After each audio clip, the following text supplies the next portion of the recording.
Before I start the video, I want to make a preface that this video is mainly directed to Christians, and the reason for that is because the terms and the issues I want to talk about are mainly going to show up or appear in someone's life if they have a Christian worldview. However, I want to say that in a larger sense, this video is for anyone wanting to understand how to overcome porn addiction or other life-dominating sin. I mean, because the reality is, some people don't even think that's an issue. But if you're coming from a Christian perspective, you're going to understand, hey, you know, this isn't something I want in my life, et cetera, et cetera. But anyway, so just a quick answer before I get into everything I want to say about where I was for the last 3 months since my last video that I put up and to where I am now. I just want to give you a quick answer for those of you who just want to know what is it that, how do you become free from a porn addiction? For those of you who know that this is something you don't want, that's wrong. The answer is this, and to the best of my understanding, my subjective experience, what I've read, what I've understood from the Bible is this. It's walking with God. From what I can tell from my experience, all humans are created to know, walk with, and worship God. And any addiction really is a worship disorder. You know, really understanding the relationship that God has and wants with all of his people, all of his creation, and walking in that. Now, that's the key. So really, I mean, if I were to put into 3 simple steps, it's this. Trust Jesus paid your debt on the cross. You do that, you're saved, you're sealed for eternity. Now, we'll get into that a little bit more. That's kind of the crux of this whole conversation is what do you do to become saved? But that's number one. Trust him. He paid your debt on a cross for you and reconcile you to God. The debt is wiped clean. It says that in Colossians and Romans. And then walking out, you know, trying to actually become free from sin. Now this is the whole point of this video is within Christianity, evangelical Christianity, there's people take different views on what's called we'll just call it a doctrine of salvation. How do you become saved? How do you know that you're a Christian? And I'm going to talk a lot about that today. But really that second step, you know, I want to be free from my porn addiction. You know, hey, what's that? Is talk to God with him. What I'm going to present to you is you've entered what's called sanctification. God's like, you're sealed. You know, you are justified before me because of what Jesus did, which is God himself in human form reconciling mankind to himself. But talk with God, walk with him, ask him, pray. That's what prayer is. Help me, God, you know, and then you'll start to become thankful. Wow, look at all God is doing. Your mind will start to change. And then really, for me, what really changed my life when I started to see victory, especially now that I'm home, and I'll talk a little about what happened. I have a choice. We all have a choice. You know, I have the choice. You have the choice through God's power to change for change. You know, hey, God, I don't want to be, you know, because what it is, you know, a lot of, as the Bible describes it, from what I can tell, is the flesh, something that God is destroying. And if you've had an addiction, you understand like this, like I feel like I can't overcome these passions, these cravings. You can, and that's the point. The power of God lives in you. It says the same power that rose Jesus from the grave lives in us. It'll give life to our mortal bodies. That's Romans 8:11. And that's the key, is believing. And so really I put it down into four steps I was reading somewhere. Is learn the truth, apply the truth, act on the truth, and you'll start living the truth. So, and this is more of like, it's like me and God walking this out together. It says union, and I want to talk about like, it's almost marriage language. It's like you've been union with Christ. I mean, it's like me and God walking this out. So it's like participation. It showed me a relationship. So that's the key. You know, how do I overcome any addiction? Walk with God. Start to understand what does it mean to worship God. You know, God is so good, so intimate and close.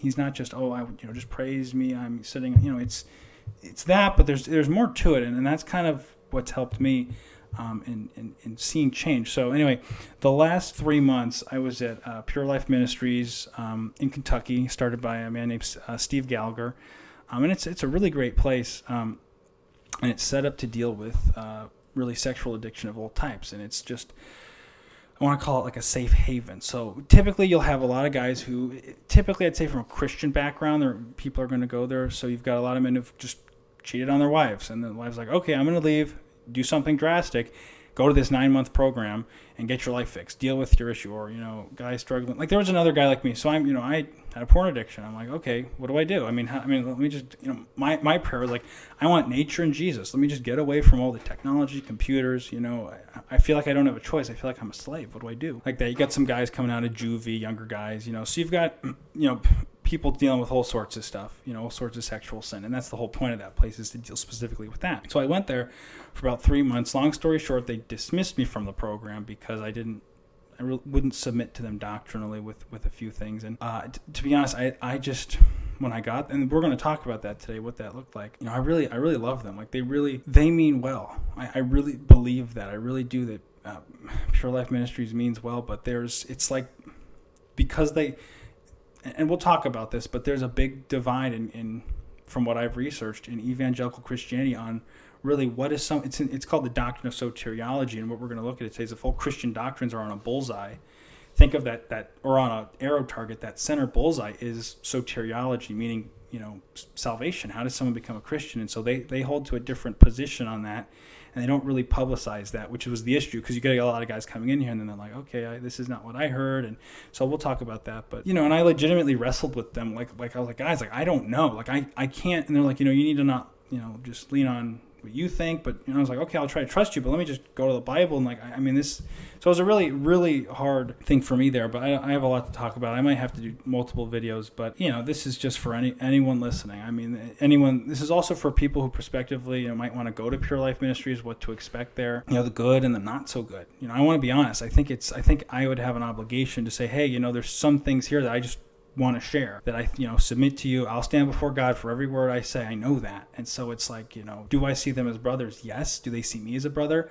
I don't think so, because of, again, how we define how someone is saved. They would say I might have a looser definition of that, and we'll get into that a little bit. But just a couple of things. So it's a 9-month program. That's where I went. I enrolled there. I actually worked at Ken Ham's Ark, believe it or not. So that's a story for another time. It was quite an experience. Ken Ham and Answers in Genesis, they built an entire Ark, full-size Ark replica out in Kentucky, and that's something else if you want to see that. I'm not getting into that today. I think it's awesome. So PLM, they started this 9-month program. You go there, sexual addiction. You just listen to sermons. There's a whole counseling staff. You meet once a week with the counselors. You got all sorts of guys coming there. Right? We kind of covered that. So why did I go there? I went there specifically for the separation. I wanted to get away from technology. I want to be able to, work a job, not have, just access to pornography easily. And they do that. They create this safe haven, and it's beautiful. And that's one of the beautiful things about it is there's hiking, there's a ridge you can go to, and it was just a safe haven. And I met God every night. I mean, I went out to that ridge literally every night, unless it was raining. Or even when it was raining, I just talked to God. Like, nobody there, but just the stars and me. And I just was like, God, what am I, help me? How do I overcome this? What's wrong in my thinking? What am I missing? And God showed up, and I want to share some of that stuff. And he's always been there. That's the key, is God's always there. Even when you don't feel it, he's working. Even when you don't see it, he's working. He is a miracle worker. God, that's who God is, and it's beautiful. So I essentially was going to take off a semester to a year from school. I'm enrolled in college, and I just, everything going on right now, I took some time off to deal with this. I was going to a Bible college, Moody Bible Institute up in Chicago, and I went there, and I was like, guys, everyone. A lot of people all the guys are struggling with porn addiction. Like, what do we do? I'm like, we're not a rehab facility. We're a school. We don't really know what to do. And so this, and then I'm like, this is a huge problem. We should be doing something about it. And Moody was right. I mean, they're not there to deal with that. But, I was like, you got Christian men and women who, want to seek God, and but this is a huge problem. What do we do? And so administration didn't really know what to do there. This is something you need to deal with and whatnot. And I understand that, but so long story short, I ended up like, okay, well, who does deal with this? I still want to finish my education, but this is more important. Dealing with the sin in my life as a Christian. I see this as wrong, right? This is not what God wants. This isn't His design, His order. He's like, sexual intimacy is a gift. It's glue between a man and a woman, and when you're gluing yourself to a computer screen, literally biochemically, what's going on? I mean, that's not. And that's a whole other conversation. I think I might have mentioned that before, but in the other video. So my expectations was, just to really press into God and read the Bible, and that's what I did.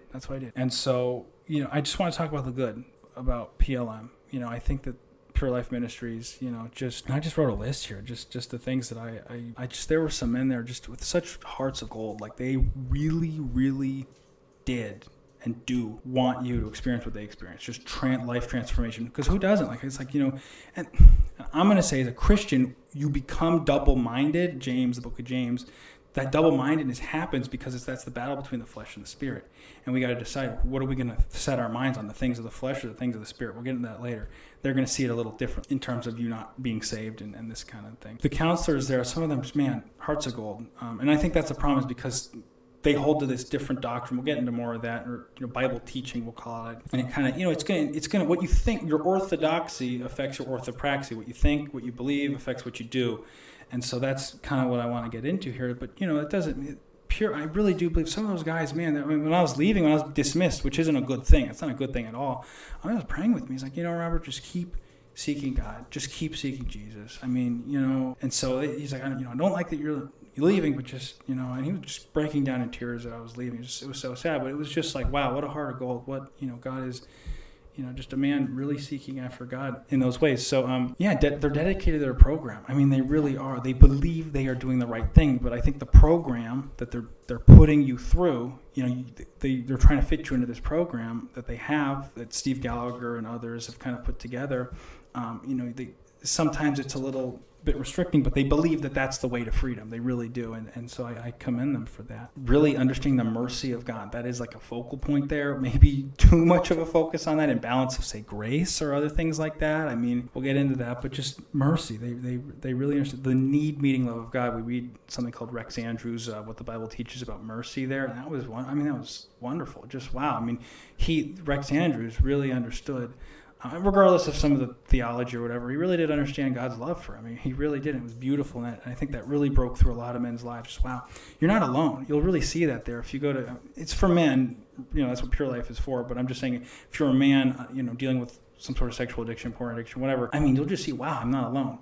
The numbers don't lie. I mean, most people aren't talking about it, sexual sin, shameful, and I'm open about talking about it because I'm like, come on, people are dealing with this. Let's start the conversation. Let's deal with this. That's kind of also the point of this video. Let's talk about it. The doctrine gets thrown in while we're thinking about, our practical questions like, why am I still sinning? And, we're going to talk about that today a little bit or a lot. You're going to see that you're not alone. That was a big thing, and I knew that, but I mean, just like, I was at Moody and I was talking to people like, hey, what do we do? But a lot of guys like, wow, I'm not alone, and so having that support around you, that was huge. The biggest thing for me, though, was the miracles that I saw there.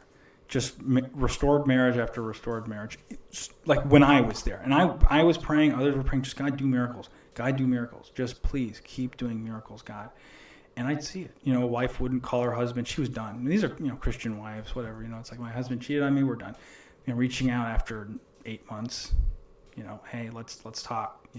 Or a wife was like, I'm never going to text you again, or like a total change in attitude. Just because we were praying, God was moving in those hurt women's lives after being cheated and completely betrayed, and seeing that with just husband after husband after husband. I'm like, wow, it happens. But then I'd see some women who just, nope, they filed divorce papers and they're done. I was like, wow, but just praying for miracles, because that would happen sometimes, and who knows, and I some of those stories I left, before I could see the end of some of those stories. How is God still working in those? But and that's the point, miracles, even when there's no hope. Miracle worker, what is miracle? What are the prerequisites for a miracle? The impossible. So, and I was seeing that left and right, because we were asking for it. And, you don't get, you don't ask, you don't receive because you don't ask.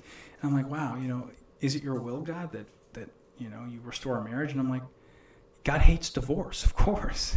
Let him just say, God, help me. I've broken things. Help me. And it was amazing to see those things happen. So that was huge.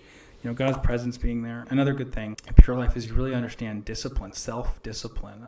They have a lot of rules there, which is a good thing and a bad thing. I think that's a thing that we could kind of talk about, but the discipline, the self-discipline, I really learned there. My self-discipline allows me to be free, because in this middle ground, earth, between heaven and hell, we have this thing as a Christian, the flesh, right? It wars against your soul, wars against the spirit, wants to destroy me.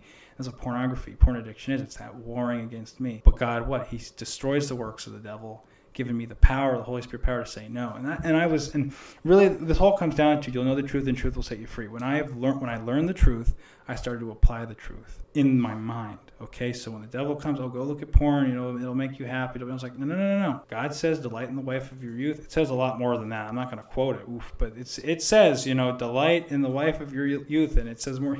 We'll just say it says more than that. But I ain't going to be, if God has a wife for me, I'll be sexually satisfied. I don't need to worry about it. At the right time, God will do that. What the devil's doing, he's lying. Oh, this, and that. And I was like, no. I can trust God. I can wait for that. I can fight for what is good, what God is doing, and I'm going to learn to deny myself, right? The flesh, right? The old self, and I'm going to say the new self, right? And that's something we'll talk about. Desires the good things. It's on the same team with God, so to speak. And that's me. But the flesh is something that we war against, right, as a Christian. And that's why it feels like, why do I feel double-minded? Well, I would say that's what that is. You are the new self, but you're warring against the flesh, right? The body hasn't been put off yet, right? Glorification, that's what that's all about. So I don't want to get ahead of myself. But yeah, so powerful testimonies. There's a lot of powerful testimonies that have changed lives here. So I mean, that's the good. I mean, they've created a safe haven, you know, a real community there to deal with this. There aren't many like it, but they're, and I say this cautiously because, you know, if they are, number one, they're my brothers. I believe that. I believe they are saved by faith, trust in Christ alone, Jesus, for what God did. He died for us all, wipes the slate clean, the sin debt slate clean. That's what Jesus' death does. If you accept it, it's applied to you. That's it. You just trust it.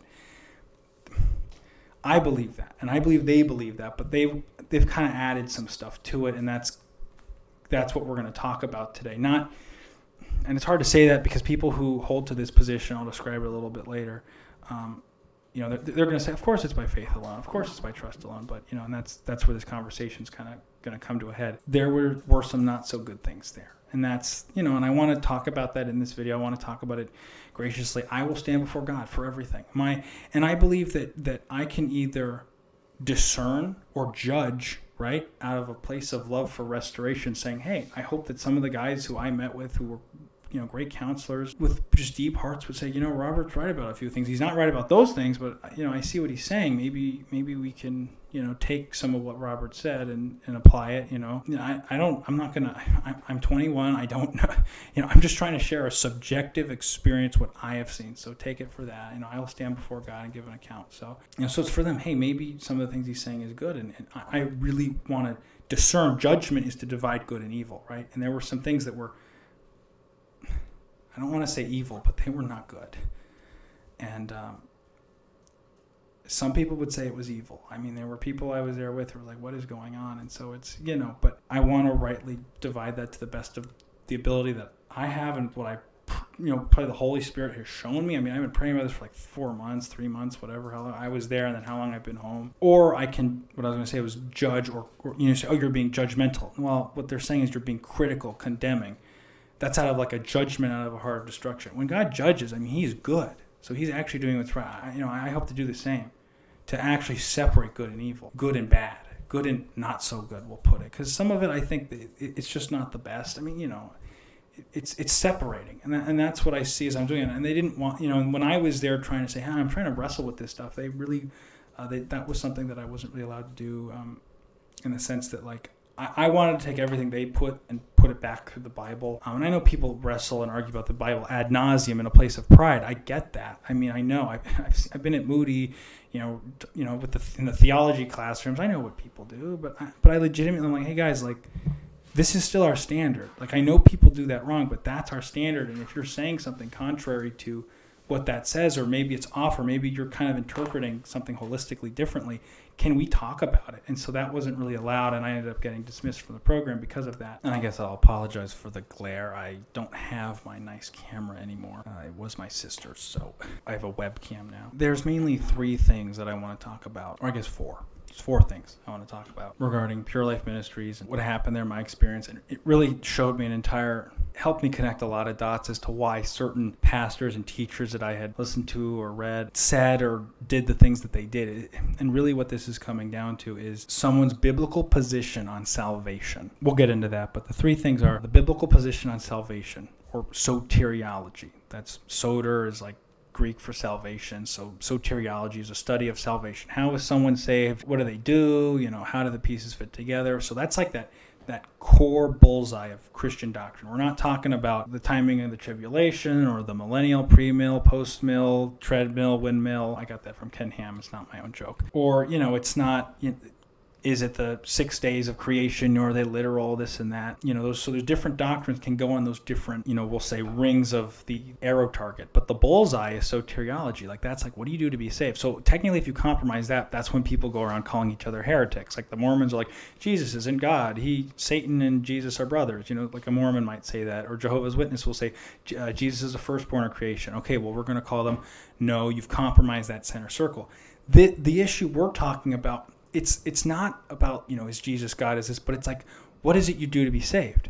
And it's going to come down to 2 issues, free grace and lordship salvation. And those are the 2 positions we're going to talk about. So that's the first thing that I want to talk about. And then the next points are kind of minor points that trickle out of that, but it's spiritual authority and how Pure Life Ministries uses it. And I want to say this delicately, but like the borderline elevation of Steve Gallagher's books to Scripture. Borderline. And I say that because he encompasses a lot of the theology and like the thinking that, is the first point, how they see salvation. But there's some other stuff in there that I want to read that I'm like, okay, what it is it's a different characteristic of God it's less loving, or love is very different than what other Christians might articulate and holistically look at. And really what it is systematic theology or systematic thinking is how do parts work together.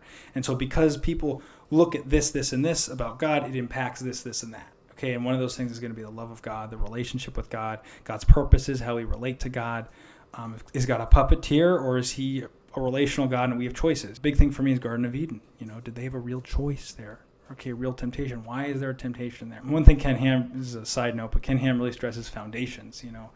I was working there for 3 months, and he does have a good point. Luciferians, this is a side note, Luciferians have their own theology of what happened in Eden, right? Lucifer's the light bringer, setting man free from puppet master God. That's not God. And I look at Eden, I see, wow, he doesn't want robots. He wants real beings that have real, like, a choice. Will you love? Will you respond? And that is his glory, his goodness, that relationship that he wants with us. There's a lot there. So, and I guess the fourth thing is fear and love. That's kind of like a minor point, but holistically, how do fear and love relate? How does Pure Life look at that? Pure Life Ministries. And so we kind of talked about this already, but the first point being biblical position on salvation, biblical doctrine on salvation. They got kind of mad at me because I kept using, doctrine, and you keep, you can't talk about, they have some rules there. You can't talk about doctrine, this, and that. And I'm like, okay, but this is, okay, doctrine means Bible teaching, and you guys are teaching this about the Bible, and you're saying this is what the Bible teaches.